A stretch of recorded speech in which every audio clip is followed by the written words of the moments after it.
Welcome back, DIYers. Today we're going to look at this extension cord that I've accidentally cut through. This could be something that you've done with a hedge trimmer or something similar like that at home, or maybe you just need to replace a standard 13 amp plug. I'm going to show you the safe way to do it and the easiest way to do it using minimal tools that you might already have, and if you don't have them, they really don't cost much money at all. So let's crack on. So what we're going to need is a small flathead screwdriver here to access the terminals inside the plug. A Phillips screwdriver will come in handy because some screws on the back of these plugs are Phillips heads.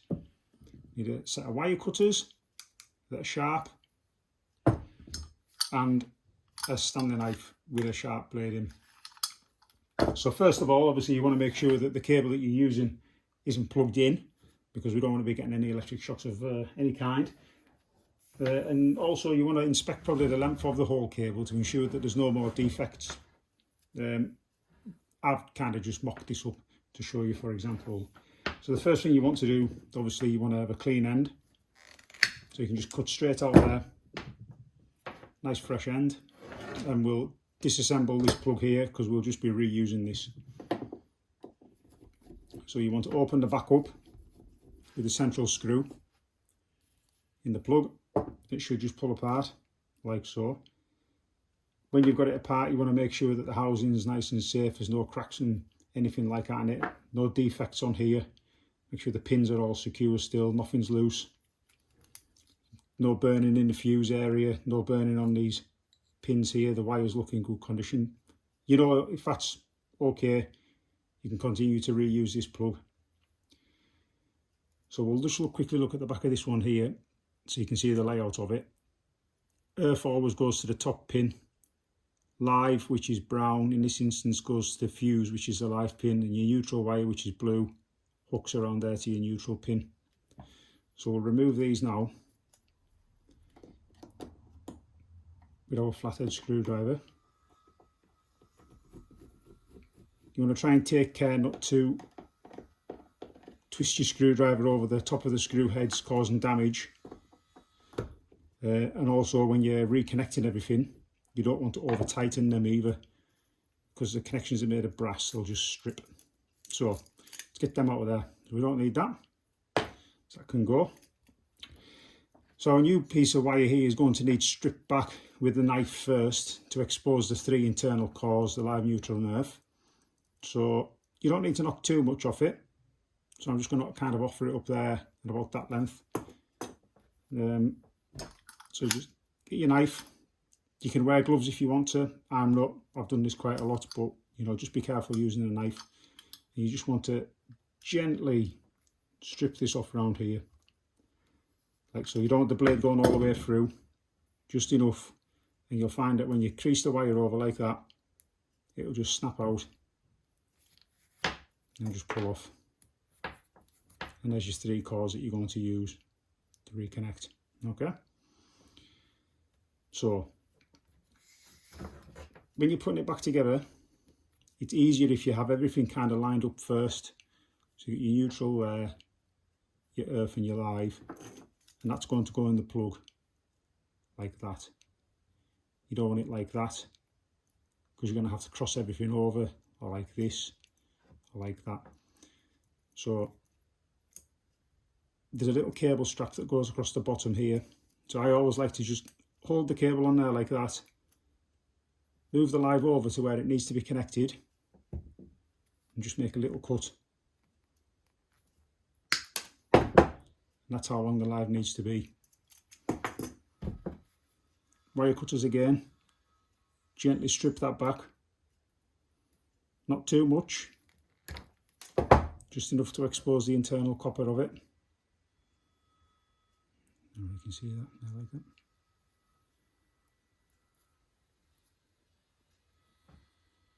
Twist it round, and then that's your first termination. Now at this point I will just terminate that straight away.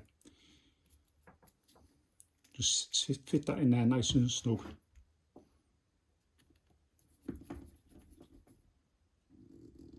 And screw that down. Now that's that one done. The next one you want to put in, I would always put the earth wire in. and just bend it round nicely. You can see it's already at the perfect length. So again, just trim a little bit of the outer insulation off.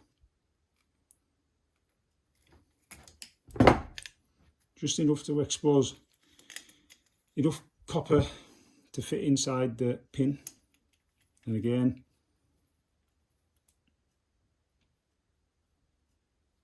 in that goes.